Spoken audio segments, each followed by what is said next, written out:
Hi అండి, అందరికీ నమస్తే. బంగాళదుంపలు ఉల్లికారం పావు కేజీ బంగాళదుంపలను కడిగి చిన్న ముక్కలుగా కోసుకోవాలి. ఉల్లిపాయ పచ్చిమిరకాయ తీసుకోవాలి. ఒక గిన్నెలో కోసిపెట్టుకున్న బంగాళదుంపలు, చిన్న స్పూన్ పసుపు, వాటరు వేసుకోవాలి.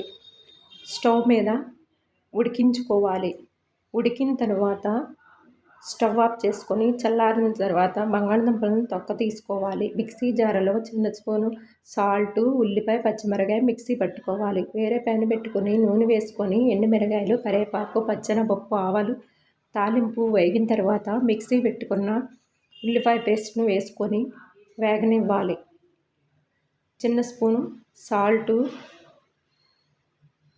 సరిపడినంత కారం వేసుకొని వేగిన తర్వాత ఉడికించి పెట్టుకున్న బంగాళదుంపలను కూడా వేసుకొని వేగనివ్వాలి.